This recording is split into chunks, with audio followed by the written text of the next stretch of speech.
I wanted to spend a little bit of time today just kind of going through Binary Ninja, making sure everybody knows, really how you can use it most effectively. Um, so let me actually go grab, actually, we can just open up, so recurse. This is probably, you cannot really see that.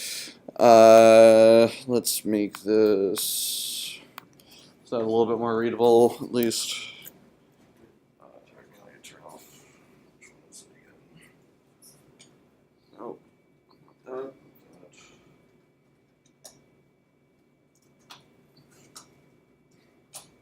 Okay, sure, we'll do that. Um, so this is probably the view that you got dropped in to start. One thing, actually, how many people here? I was curious because I think I saw some people didn't have addresses and the actual hex here. Do some people not have those two visible on the CFG? Okay. Let me actually double check. I believe there is. Actually, I don't even know where. Bottom right. Okay. Yeah. So in options, there's this show address and show opcode bytes. I really like to have those enabled, especially the addresses, because then it makes it really, really easy to see exactly like where you are in a program, what address corresponds to what instruction. The actual hex for each function is not super critical, but it takes up a little bit of room. It's worth it in my mind. Let's see, what else was down here? Also, yeah, so let's kind of go through a few more things in the options. Some of you may have found low-level IL slash LLIL and MLIL. And basically, this is a way to get Binja to express the assembly in a slightly different way.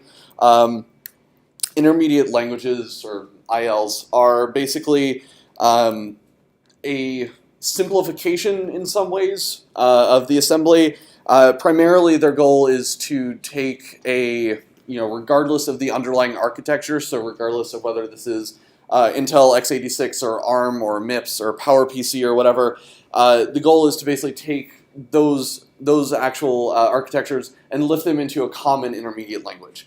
So you can see this is Binja's MLIL here. And so it can kind of help, you can see in this case, like it's starting to recover what the arguments to functions are. So if you can't remember, like what's calling convention on this specific architecture, or if something isn't making sense, where is it getting an argument from, or something like that, hopping into MLIL and seeing what it thinks the arguments are can help. It's pretty accurate most of the time, all things told. It's not 100%, but it's pretty good, and it can be pretty useful. So one other thing that I'm sure some people ran across, but just simple things like this can speed up your workflow a lot in Binja. If you have these like data addresses, like in here where these strings are located, first of all, you can just double click on them to tap and go into, this is the linear view. You can see down here in the bottom right again, this is now linear. And so it's really easy, instead of having to like go and find where they are, you just double click on the data to get there. You can also mark these as different types. So for instance, we know that these are, those are strings, obviously. So if you hit the A button, or the A key, you can see it changes it into a known character array. And so we can do that for some of these other ones as well. And again, I'm just hitting A. And so now you can see it's a lot clearer what this is actually doing. These are actually strings. It's not just some hex bytes, off to the right that you can't really make out. I wish there was a good place in here where I could demo this, but you can also do the same thing with numbers. Like if you have structures, you can hit D, and that'll start by using a single byte. Then it'll go to a D word, and then a Q word. A byte and then word, and then a D word, and then a Q word. And so you can use that to kind of say, if you know that a number is an int, for example, on x86, it's most likely going to be 4 bytes, so you can hit D 3 times, and then it'll just show up as well, here it's probably going to ruin something, but you can see, so I hit D 3 times there, and now this is recognized as an int 32, and it's even shown us that this is actually it's actually negative. It's parsing that out. You can also, if you right-click, you can, whoops, you can also see there when I right-clicked on wherever it went, you can also manually just change the type with Y, I guess, yeah, on the variable. So you can use that to, like, if you know it's an int64, then you can say int64t, and it'll automatically fill out the rest of the bytes and parse them into an int for you. And then if you want to get rid of this, you can either, well, I guess it's not you, you can just undo through it because Binja has an undo feature. Yeah, so let's see, what else? MLIL. If you also want to just look at the hex, you might have actually used this to find where the magic string was in postage. You can actually look through here and say I wanted to find the address that this function starts at, this 5548. You can just click on the bytes in here, and then in the bottom right you can see where it says cursor, and then the address. So that'll show you exactly where your cursor is. So I'm just right arrowing across the line right now, which is really useful if you aren't right at the beginning of a nicely aligned chunk over on the left. Similarly, you can also see there's these dashes every now and again, and those represent 8-byte chunks.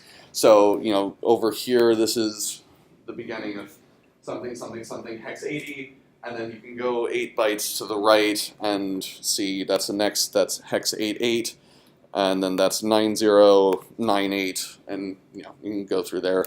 But knowing that the cursor is shown down there is also very nice. Let's see, linear disassembly is it's nice for some things. Other people may not like it. It's another tool that Binja has that you can use.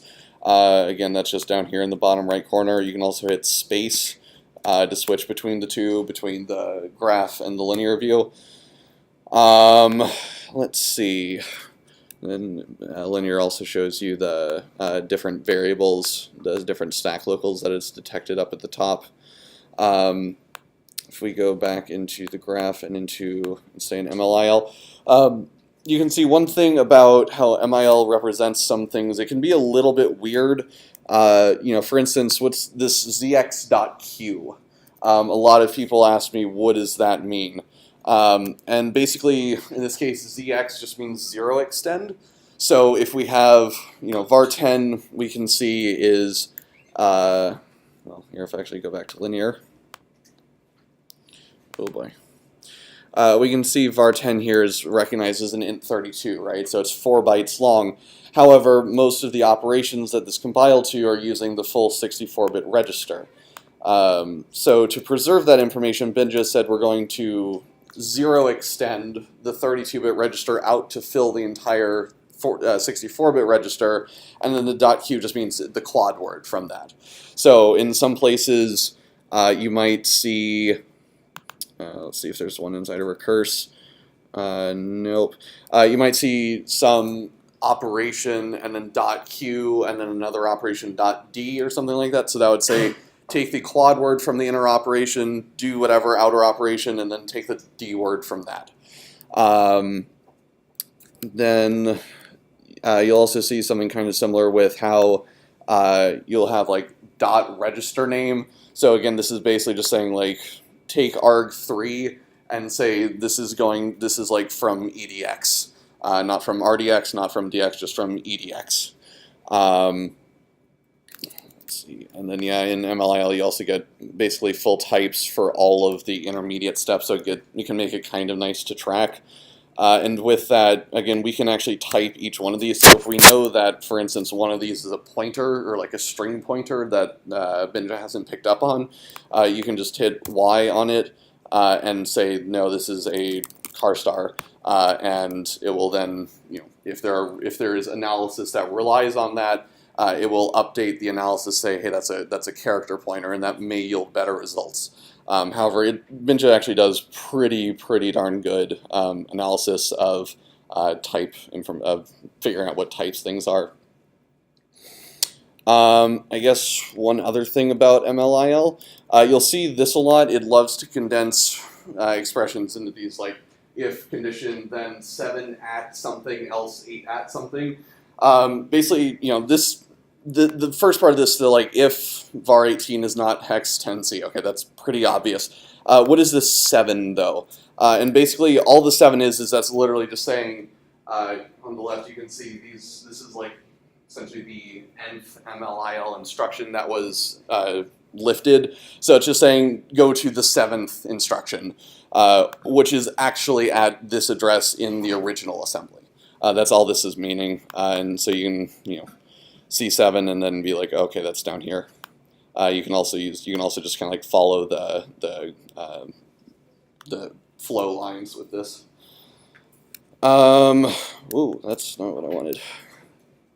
Oh yeah, also you can hold control or like pinch and zoom if you want to, like if you have like a really big CFG. I was showing this off the other day. If you go to, like if we're in bin and we're dealing with like a shell or something, this is like a really big function. So you don't want to try and navigate around all this like in normal size. You want to be able to like get an idea of the flow of the entire program at once, and there's a lot here, right? So it's useful to kind of know how to jump around in this very quickly. But yeah, so again, we can like go in here and make that a character. Another thing that's useful is this bottom left corner where it says xrefs. These are cross-references, which basically means for any data element, you might have multiple things that reference that data, right? So this string of user share locale is referenced in all of these different places. And so we can double click on any of these to jump to right there in the code that references that point. And well, Binja is actually still analyzing this program. So it's being a little bit slow right now. But yeah, so xrefs are really useful when you have larger programs and you like see some weird data perhaps and you need to figure out like where that's used. It's a really useful thing. There we go. So what else? Does anybody have any, like, I guess, general questions? I know there's stuff that I haven't covered, but I think I've kind of hit the biggest points. Does anybody have, yeah? I don't have any.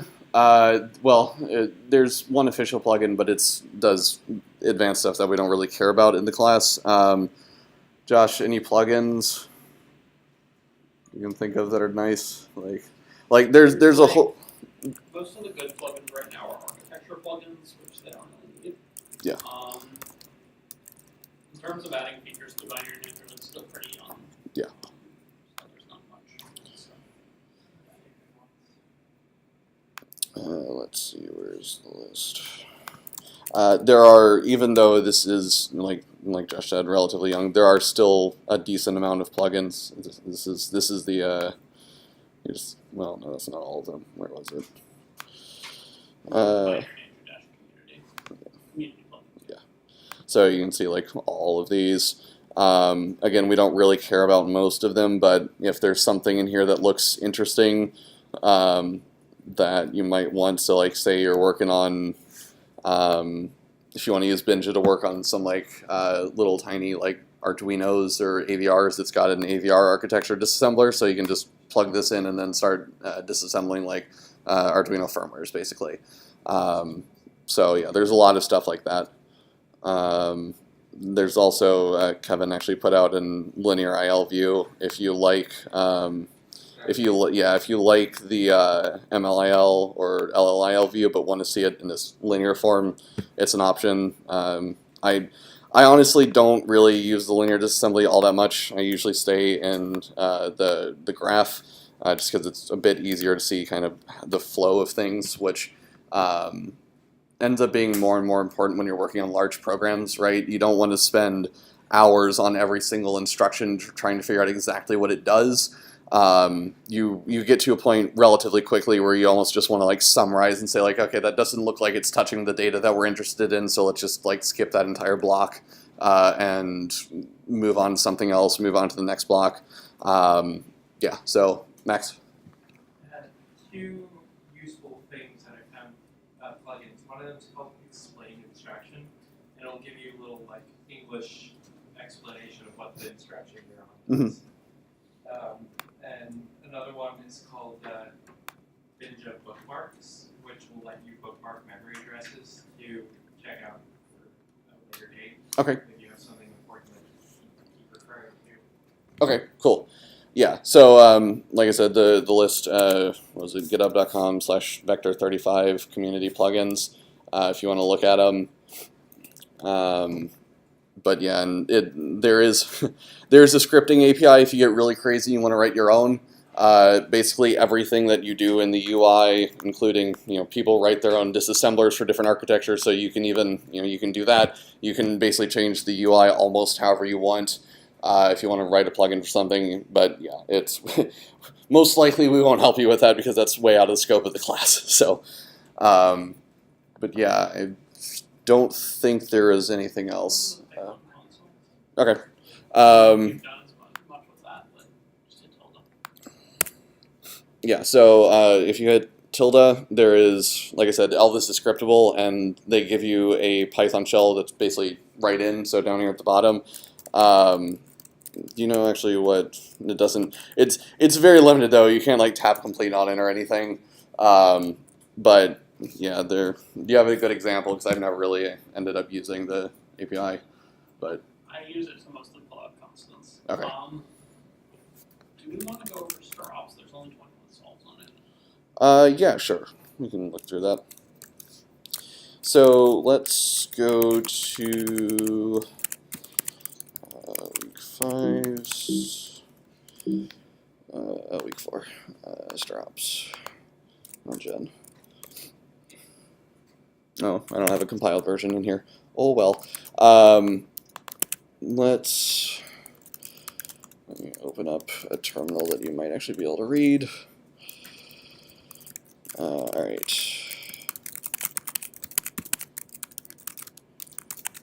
All right. So ignore a little bit at the top. So strops was a quick challenge that I put together, which is well, actually, let me compile it really quickly. Probably just want to grab it from the website. You're getting it over. Oh, right, yeah, I forgot about that. Having to actually compile it is not the easiest. Yeah. Okay, now. All right, so this is strops. Let me close out all of this and see if we can. Is that large enough? Is there actually any way to make this larger? Let me bump up the font for. Okay, can everybody in the back read that relatively well? Okay. Yeah, so this is strops. So kind of going through this setup, you'll see this set vbuff in a number of CTF challenges. You can basically ignore it. All this is doing is making it so that when this is run over like a socket connection, sockets can do sort of weird stuff with buffering output, which means if I call like printf here, it may not actually show up on the remote end, especially if there's not a new line being printed out. So this is just set up by almost all pwnable challenges in CTFs to just disable that buffering so that whatever you see out of the program will show up out of the other end of the socket. But yeah, so we call that, call printf just to say, hey, enter your flag. This is actually an interesting point here. You can see Binja hasn't actually recognized this. Like you can see it says, it realizes that there is a string there, but it's just a raw address. So again, we can go in and say, no, that's actually like a data portion. May help later, maybe not. We can also do that with the rest of these really quickly. Make it a little bit more obvious what's going on. So we print it out, and then we call read. We can actually, we can drop back into MLIL and just be like, oh look, okay, so Read, the first argument is the input that you're taking it from. So like Josh was saying earlier, this is, actually wait, that should be, no, that doesn't make sense. So this is reading from standard in, presumably, into this buffer, var58. So this is just an array on this, or a character array on the stack, and reading up to hex 40 bytes, so 64 bytes. And then you can see over here on the left, we have this like cyclical thing, so we know that this is going to be like a loop. And we can also see that, eventually we'll hit this correct once we essentially break out of the loop, or if we fail within the loop, we'll hit this nope statement, and then we'll kind of end up all down here. This stuff, the cleanup and the stack check fail, you don't really need to worry about that for now. We'll get more into, well, that will become very relevant when we start binary exploitation. But, so for right now, again, var58 is the input, so we can actually name that and just say this is like our input. You just hit N on, you just hit N on the variable name, and so now we can see, like, down here, instead of having to refer back to what was that set to again, we can just say, oh, that's our input, that's what we called the variable. So if we can see we're doing, let's see, we have some amount of a comparison going on here, and then you can see also down here pretty quickly, this is another common construct. You'll see a check up at the top, code, and then this basically just increment and cycle back. So this looks a lot like a for loop, right? So this is essentially just going to be our I, and while this is essentially while I is less than or equal to 2f, then go down this way. Otherwise, if we manage to make it through all hex 2f iterations, then we go over here and you did it right. You got out of the loop without breaking it. So then over here, you can see we also have this like weird just constant. And again, if we hover over this, you can actually see Ben just bringing up a little bit of a preview as to what's there in the binary. And you can see this is not just zeros. There's actually like something here. And later on, this is loaded into RAX2. So it's basically this, we have an iterator plus this. So this looks like we're indexing into this, right? And this is another point, actually, this is a great example. This is what I was talking about earlier, where you'll see like a dereference, byte, and then it will 0 extend it to a D word, and then 0 extend it again to a quad word. This is literally just the same as if we actually go back into the assembly. This is all just this. It's just moving the byte at RAX plus this into EAX, and then just sign extending the low 8 bytes of EAX into the full thing. So it's basically just clearing out the top 24 bits of EAX. So we can drop back down to MLIL. And then you can see we actually, it looks like it's going to be easier to stay in assembly. So now you can see we just not that. So this is a bitwise not, which means it's going to take each 0 in the bit stream, convert to 1, and each 1 to a 0, right? Pretty straightforward. And then you'll see we have, where is it? So here, this would actually be a little bit easier to see in MLIL, but we have this, if you'll remember that offset is I, and then we take from our input an offset by I again. So this is like saying user input sub I, so at index I, and then we just do a compare on the result of the bitwise not and the input at that offset. If those are equal, then we go down this left branch. Otherwise, we fail, right? So based off of this, what do we need to do? And then, if we got it right, then we go back around to the top with the next I and keep doing that until we hit end of the string. So based off of that, can anybody tell me what we need to do to the entire, to this like secret data to turn it into what we need to enter? Sure. You take each byte and find the Yep. bitwise not of it.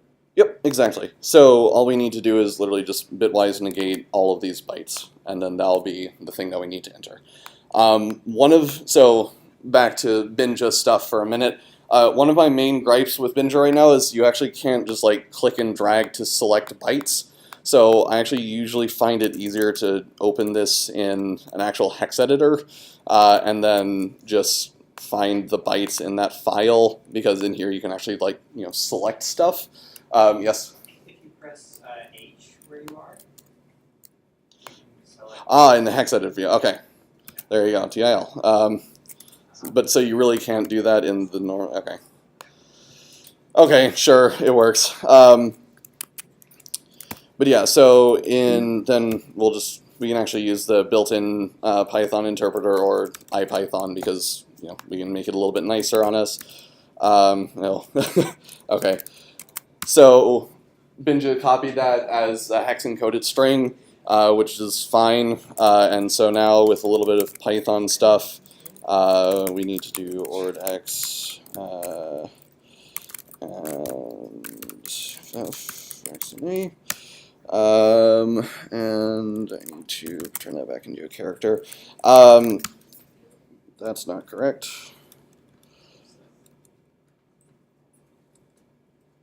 What did I do? Oh, and whoops, that should be Zor. Okay, there we go. Yeah, so knowing a little bit of like Python trickery like this can actually save you a lot of time in the end. I'm not going to go like super in depth. This is just like learn it if you want to. You can write this out in a ton of other ways that are a little bit more verbose. But the short summary is we're taking each byte or each character in this, turning that into the number, the ASCII representation of it.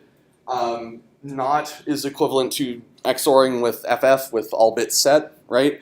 You could also just bitwise negate that with tilde. So this should also work. If I can hit the right key, it should work. Oh, right. Okay, it gets uglier, but yeah. So XOR that with FF to essentially negate it, turn that back into a character, and then just do that for each byte in our input. The quote.join basically just says take all the results and just smush them together back into a string. And sure enough, loops and Zors and reads, oh my, is the flag for this challenge. So, does anybody have any questions about what we just did? Yeah. Can you reverse it in Binja? You may very well be able to. What did you... Like, if you select it, right click in the transform. Yeah, use the transforms. You gotta do it in next year.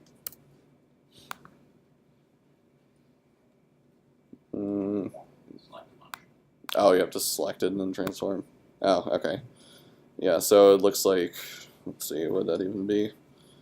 You could probably just XOR with FF again, yeah. Let's just fill that out. Okay, yeah, so that also works. Binja can do lots of weird stuff like that. Yeah. So good call on that one. Yeah. So. Anybody else have questions or alternative solutions, I guess? Did anyone have trouble? Right, yeah, so let's go through that again really quickly. So this is our original. We're in hex view, right? So you can either go down here to hit hex or just hit H. H will toggle you between the two. Select bytes. And then in the transform menu, there's lots of different, so like, we can, let's say if we wanted to like get the SHA-1 of that, we could also do all that from here or reverse it, or importantly though, we can XOR it, which like I said again, if you XOR with FF, that's the exact same as negating it. So if we just fill out a full, actually you can probably just do it with one. So you can just say XOR with FF, and then Binja will basically do what we just did in Python, and just for every character we'll just XOR with FF and then put the result back into the binary. So, yeah. All right, cool. Let's see. Yeah, so there's Binja. Binja has a lot of like, not crazy, but just like really useful for CTF things like that. The creators of this basically were making it for like CTF players almost primarily originally. So yeah, you can do, if we wanted to just like base 64 decode, you can just decode base 64. In this case, it failed because it's not valid base 64, but you get the idea, and you can do all that in place, and it makes it a little bit easier. The one thing I would say to be careful though is make sure you don't like accidentally overwrite the binary, otherwise you'll break it. But yeah, in this case, just you can save the analysis database, but don't save the file contents over, otherwise you're changing the program itself, which is going to produce lots of unexpected issues. Yeah, so I guess that's all I got for Binja. What else? Actually, let's go ahead and take a break. I just realized because it's like 7:20. So I guess, yeah, 10-ish minute break. We'll be back at like 7:30. Yeah, sorry, it's bright. Yeah, so back at like 7:30 or so.